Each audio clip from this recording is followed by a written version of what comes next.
Buenos días. Bueno, estaba escuchando lo que leían de todos y hablar de uno mismo es un camino muy angosto que va entre la fanfarronería y la falsa modestia, y ese camino se llama aburrimiento, con lo cual la verdad lamento mucho haber pasado no creí que era para leerlo. Antes que nada quería agradecer a ATES y a la organización, que nos encontramos con gente que no está jugando para ganar, sino para que no la olviden, y esto me parece muy interesante, poniendo a disposición de nosotros un montón de gente que nos provocan, nos estimulan y nos entusiasman para poder sacar de nosotros la mejor versión que podamos de nosotros mismos. Generalistas o especialistas. Generalista, saber cada vez más de cada vez menos, tiene como límite matemático llegar a saber todo de nada.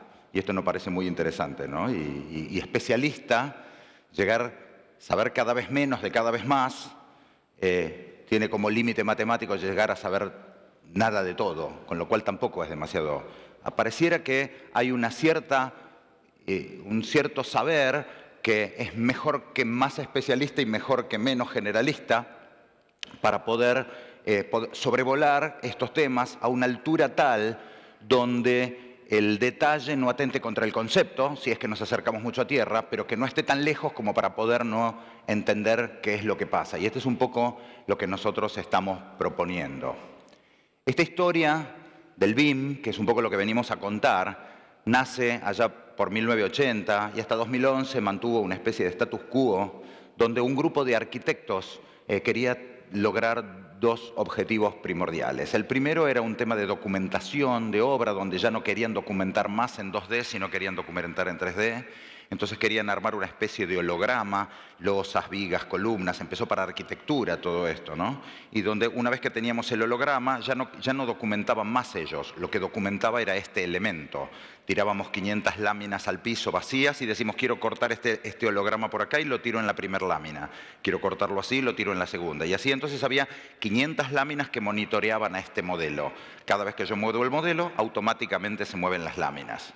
Esto era ya muy interesante, pero lo más interesante era que podíamos sacar este modelo y poner este otro modelo acá, y ahora las mismas 500 láminas estaban monitoreando a un nuevo modelo. Esto empezaba a ser muy interesante, y esas láminas no solamente tenían documentación gráfica, sino que además tenían tablas.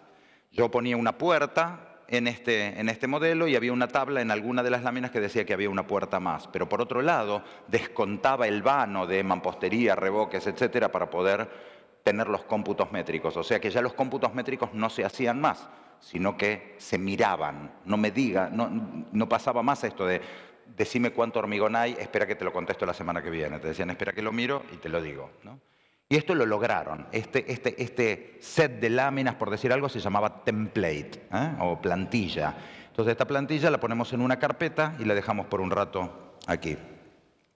Y esto lo logró esta gente.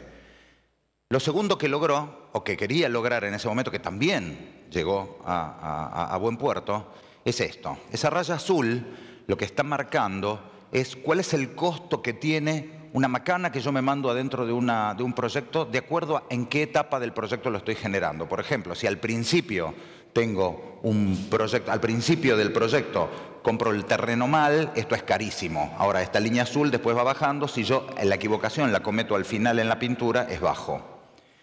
La línea roja, esta que sube, es cuánto cuesta arreglar un problema de acuerdo a cuándo yo lo encuentro. Si yo encuentro al principio que compré mal el terreno, simplemente lo vendo y compro otro y arreglé este problema que había. Ahora, si me doy cuenta cuando llegué a la pintura, la verdad que esto es un gran problema y es caro.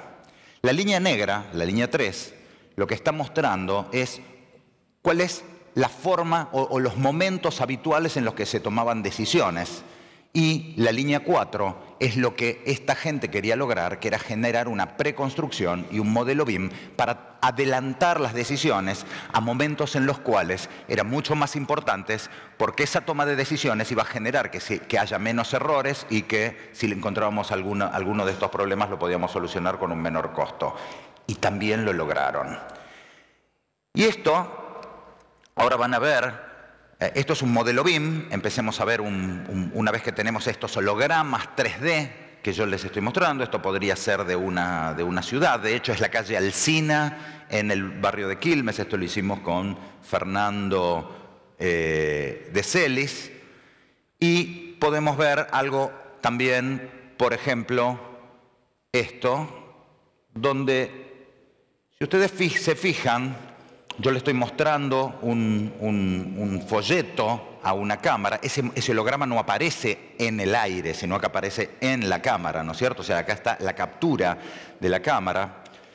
Lo importante no es esta forma de mostrar las cosas, sino el modelo. No me refiero al modelo de remera negra, sino me refiero al modelo arquitectónico, ¿no es cierto? Y esto, para que ustedes entiendan, fue en el año 2012. Esto es Batimat, año 2012. O sea, no estamos en la cresta de la tecnología ni estamos mostrando lo último que está ocurriendo. Esto ya pasó, esto que tenían estos arquitectos que decíamos que era de 1980 a 2011. Ahora, esta gente, ni siquiera ellos se imaginaron lo que iba a venir después. Porque lo que iba a venir después, aunque esto ya valía mucho la pena, era mucho más grande que lo que había ocurrido. Y apareció un tal Patrick McClammy que lo que hizo es conceptualizar en esta regla mnemotécnica que ya no se van a olvidar más, que él la llamó Bim Bam Boom, donde dice que por cada dólar que se gasta en diseño, se gastan más o menos $20 en construcción y 60, 80, 100 o mucho más a lo largo de la vida útil en mantenimiento y operación. ¿De dónde salía esto? Por ejemplo, bueno, esto es fácil de entender porque el proyecto podría salir del orden del 5% del costo de construcción, con lo cual es 20 veces más. Ahora, también vamos a ver de dónde salen los valores estos de mantenimiento. Pero esto que originalmente había empezado con una metodología que me ayudaba solamente en el BIM, ahora teníamos una metodología que me ayudaba a administrar no solamente un peso, sino el 1, 20 y el 80, como promedio, digamos. 101 pesos podíamos administrar con esta metodología BIM por cada peso de lo que había ocurrido solamente unos años antes. Era 100 veces mayor lo que estaba ocurriendo. Y rápidamente pasó de edificios a temas viales. Había herramientas, empezaron a aparecer en el mercado herramientas que escribían estos modelos BIM para edificios, Revit, Archicad, etc. Y empieza a haber un montón de herramientas que son cosas que van a pasar por la vida, pero los conceptos van a quedar. Herramientas viales como Civil 3D, por ejemplo, para infraestructura, InfraWorks y otras herramientas, para industria, para ciudades inteligentes, y empezábamos a meternos ahora con estos modelos BIM en ciudades inteligentes, empezando a entender que una ciudad inteligente no es una ciudad no es una ciudad automática, eso será una automatic city, sino que una smart city era una ciudad en la que se toman decisiones smart. Y para eso había que tener un modelo del cual sacar conclusiones para que las cosas no estén basadas en un esquema de creencias, sino en datos concretos. Entonces, ya este BIM originario, que era Building Information Modeling, ya no era más building, miren todo lo que había. Y ya no era más modeling, porque no éramos solamente modelos, sino que teníamos modelo, construcción y mantenimiento. Entonces se convirtió en esto que se llama Business Information Management. Y en la parte de trenes o subtes en particular, si nosotros tomamos, para empezar a tomar dimensión de qué es lo que estamos hablando, si tenemos más o menos 60 kilómetros de túneles de trenes de subterráneos en Buenos Aires, más o menos por $140 millones con el kilómetro, con estación y todo, con estación y los trenes, hay más o menos en juego para administrar unos $8.400 millones. Y si traemos de metros de Madrid lo que pusieron en el año 2016 en mantenimiento, por hablar de un mantenimiento sostenible en el tiempo, que ellos lo están haciendo, invirtieron más o menos un 3,5% del valor instalado. En este caso, si traemos ese rate para aquí, vamos a encontrar que se deberían, o se tendrían que estar, o se están, no lo sé, invirtiendo 294 millones de dólares por año. Esto es en mantenimiento para que esto no decaiga. ¿Se puede invertir menos? Claro que sí, pero lo que pasa es que empieza a decaer y en algún momento hay que pegar el salto nuevamente. ¿Y qué nos dice la gente de Facility Management? Estos modelos me permiten pasar de un mantenimiento correctivo a un mantenimiento preventivo y predictivo. Yo me podría meter por adentro de este holograma que habíamos visto, tocar una columna o una pared, decirle te acabo de pintar, por favor avísame dentro de 5 años. Puedo tocar una lamparita y decirle te acabo de cambiar, avísame en 10.000 horas. Bueno, igual ahora duran más, se ve que soy viejo. O tocar un ascensor y decirle quiero un mantenimiento todos los meses. Entonces pues le puedo preguntar al modelo, ¿qué es lo que tengo que hacer el año que viene? Entonces el año que viene tenés que hacer 5 mantenimientos de ascensores, pintar 3 metros cuadrados y cambiar 5 lamparitas. Y este mantenimiento, esto pasar de un mantenimiento correctivo a un mantenimiento preventivo y predictivo, ¿es más barato? Obviamente la gente de Facility Management, no la gente de BIM, dice esto, pero dice que es del orden de un 40%. ¡40%! Y sí, ellos contestan, dice, ¿cuánto saldría el costo, cuál sería el costo del cambio de aceite de un auto si en vez de cambiarlo preventivamente cada 10.000 kilómetros, lo cambiáramos cuando escuchamos ruido a bielas? Sería un motor más un cambio de aceite. Entonces acá es lo mismo, una cosa es entrar con un bisturí en un lugar, sacar un caño, cambiarlo a los 20 años o a los 22 años tener que arreglar eso, la pared, la alfombra, las vías o lo que sea, digamos, ¿no? Entonces esto realmente es más barato y ellos dicen así. Pero supongamos que no es un 40%, que es solamente un 25%. Un 25% de ahorro en estos 294 millones de dólares año serían del orden de 73 millones de dólares por año. ¿Y cuánto cuesta hacer un modelo BIM para toda la red de subterráneos? Más o menos unos 120.000 dólares el kilómetro, lo cual serían más o menos unos 7,2 millones de dólares. O sea que con 7,2 millones de dólares e implementando una metodología preventiva en esto, podríamos tener todos los años, no solamente el primero tendríamos la erogación de los 7,2 y tendríamos 73 millones de dólares gratis para hacer lo que querramos. Esto es, si eran 140 millones de dólares, es más o menos cada 2 años un kilómetro y a lo mejor en 30 años, en los próximos 30 años, nos regalarían una línea H. La vida, el orden y la prolijidad. Fabián. Sí. 10 minutos como me pediste que te avise. Perfecto, muchas gracias. Aquí tenemos entonces, empieza a aparecer un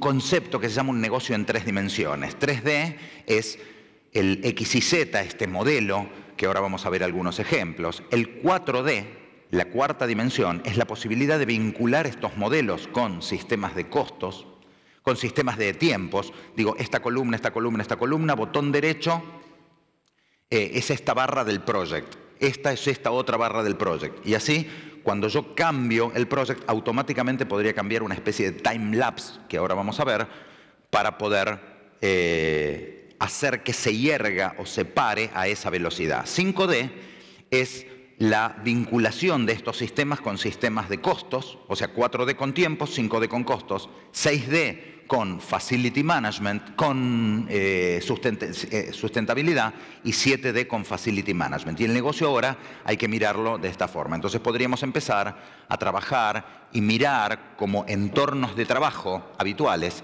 esto. Por ejemplo, aquí vamos a ver un modelo que se hizo de la línea H en la estación de Facultad de Arquitectura, donde ya tiene todas estas características como para poder llegar hasta el mantenimiento. O sea, esto no es solamente para el holograma para poder generar la documentación, sino que nos sirve en la etapa de construcción y nos sirve en la etapa de mantenimiento. No son cosas demasiado complejas de hacer, es un cambio de paradigma, sí, pero lo más importante de todo esto es que podemos hacer también estudios como este Mass Motion, por ejemplo, donde podríamos hacer simulaciones de movimientos habituales en algún tipo de estación o en hipótesis de caos, donde haya algún terremoto o algo que se pueda, que querramos prever. Cada uno de estos muñequitos no es que lo pusimos nosotros a pasear, sino que tienen un comportamiento, y hay muñequitos más locos y menos locos que van contramano y que empiezan a generar problemas y disturbios dentro de estos modelos, y podemos empezar a ver dónde se generan los cuellos de botella o qué hacer para adelantarnos a los acontecimientos. Pero para que este modelo pueda pasar desde el BIM hasta el boom, no es tan fácil. Hay que generar, tienen que cumplir una condición muy especial. Por ejemplo, si yo en un edificio pongo una columna que en la etapa de BIM, de diseño, que vaya desde la planta 1 hasta la planta 4 como si fuera un único elemento, nunca voy a poder en la etapa de construcción generar un modelo, generar un avance por planta. ¿Está bien? Nunca voy a poder saber cuál es el volumen de hormigón por piso. En un túnel lo mismo. Si hago un único túnel, en vez de hacerlo por anillos de 1 metro, no vamos a poder dar avances a las distintas etapas, no solamente de anillo terminado, sino con armaduras, encofrados, recubrimientos, etcétera, que se hacen en distintos. Entonces hay que armarlo pensando como si fuera un ajedrez 2 o 3 jugadas más adelante. Y eso se llama protocolo. Tenemos un protocolo 1, un protocolo 2, un protocolo 3. El protocolo 1 es lo que hay que pedirle al que diseña, que tiene que cumplir, es como una especificación técnica del modelo BIM, qué es lo que tiene que cumplir para que después el que lo agarra en construcción le sirva, y al que le damos la construcción le tenemos que decir cómo tiene que ser el as-built o el conforme a obra para que esto pueda ir más adelante. Una implementación en cualquiera de estas etapas, etapa de diseño, construcción o mantenimiento, es esto, es poder disponer de un protocolo, un manual y un template que después, cuando termine esto, les vamos a dar un mail para que los que quieren avanzar sobre esto les podamos mandar información en videitos específicamente para esto. Acá van a poder ver, por ejemplo, un timelapse me lo mandó anoche Marcos Pardo, de la estación del Obeldor de Valledor de Chile, donde es una modelización de cómo se va avanzando en esto para poder ver, para poder simularlo antes de que ocurra en la realidad, ¿no? También, ¿cómo se implementa esto? ¿Cómo se puede llegar? Esto no es una implementación que se hace directamente en una empresa. Acuérdense que el que tiene que definir cómo tiene que ser este modelo no es el estudio de arquitectura o la empresa constructora, sino el que lo va a administrar durante todo, el owner, el dueño del shopping, y el Estado como el gran owner y el gran administrador de cosas a lo largo de su vida útil. Entonces, imagínense que ese círculo naranja, ahí es donde está el responsable, puede ser, por ejemplo, Subterráneos de Buenos Aires, y cada uno de los pétalos que está saliendo son las distintas líneas, ¿no es cierto? Y cuanto más afuera estamos, más cerca del mercado, cuanto más adentro, más cerca de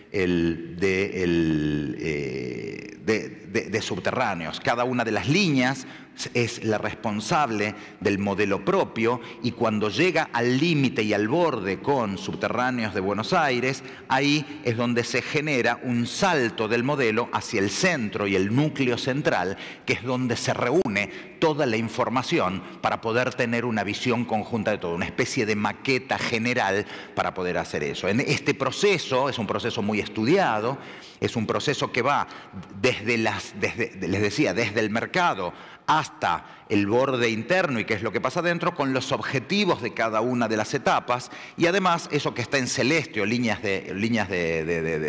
como un análisis colorimétrico celeste, cuáles son las herramientas que tienen que tener, no con nombre y apellido, sino cuáles son las cualidades que tienen que tener las herramientas que se van a necesitar en cada una de estas etapas dentro del proceso constructivo. Esto es exactamente lo mismo que estamos haciendo para una implementación de Puertos de España, donde Puertos de España tiene, en vez de 5 líneas de subte, tiene 28 puertos, donde estos puertos tienen que generar una metodología para que desde el mercado hasta la Administración General de Puertos se pueda hacer este trabajo o este viaje sin solución de continuidad de un modelo BIM, que les aclaro que si no está bajo protocolo, nada de esto que hacemos se puede hacer. O sea, ¿cuál es el peor enemigo de todo esto? Empezar a hacer un modelo BIM. Mira, más o menos agarrá y empezalo. Simplemente va a ser una sucesión de frustraciones hasta que se genere con una especificación técnica, igual que como hacemos con una obra. Terminamos. A ver, lo que me queda por decir es lo siguiente, hay un señor acá, Everett Rogers, que lo que hizo es estudiar cómo fue en los ciclos de adopción de innovación de estas tecnologías y definió 5 tipos de personas. Los innovadores, el primer 2,5%, que estamos a 3 sigmas, en los que saben de estadística, estamos a 3 sigmas de la media, se va incorporando más gente, después vienen los primeros seguidores. Estos primeros seguidores son adoptadores tempranos, entusiastas, visionarios, gente que comunica esto, y ahí es donde estamos, en ese abismo, porque ahí suele pasar que en la introducción de nuevas metodologías, algunas tecnologías pasan y otras no pasan. El mundo está más o menos en esto. A partir de ahora va a empezar a adoptarlo una primer mayoría temprana, que los podemos llamar los pragmáticos, que claramente empiezan a entender esto y lo empiezan a utilizar.